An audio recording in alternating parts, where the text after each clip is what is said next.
I love being on the radio. It's a humbling line of work, but it's all I ever wanted to do ever since I realized I had been genetically cheated out of the genes that were to propel me to a great career on the court, on the courts, on the field, in the ring, or in the arena. So, let's talk about these Carolina Panthers for just a second. Now, what is it? What is the genesis, maybe some of the reasons why we have figured this thing out, at least temporarily?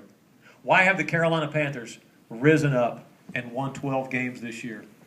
First of all, before I try to articulate that, I want to thank you on behalf of our organization for the emotional investment that you make in us, for the fiduciary investment that you make in us. I could never, if we talk from now until this Bermuda grass starts to run out here, I know I don't have the words to be able to thank you all enough for hanging in there with us. And Al, I was pleased to see that shirt still fits you. And when I see something like Al in his Panther gear, the Jake Delhomme shirts, the Kevin Green, it doesn't really matter, the Deshaun Foster, the Stephen Davis, the Panther gear is cool again. And the Panthers are hip and cool again. But it's been a journey. It's hard to win in the NFL, and we know we've been frustrating at times, but thank you all so much for hanging in there with us. Hopefully the best is yet to be this year. But this year is a combination of a couple of factors. Number one, Cameron Jarrell Newton. Hello, Central Casting. Send us over a quarterback. Kind of broad at the shoulders, kind of narrow at the hip, overwhelming physical skill, confident, telegenic, megawatt smile. This is Cam Newton. But you know, when he first got here, he said, let's just be honest, and hopefully this will not appear in the Fort Mill newspaper. He said some kind of interesting things. He's trying to figure it out, like we all did when we were less than 24 years old. Remember when he said that the NFL is a jungle and he's a lion and kind of odd things like that? Well, if you look at this athlete now and you study the things that he's saying now, what an incredible metamorphosis. Now he sounds as if he's reading from page 1, paragraph 1, chapter 1 of the How to Be a Head Coach manual.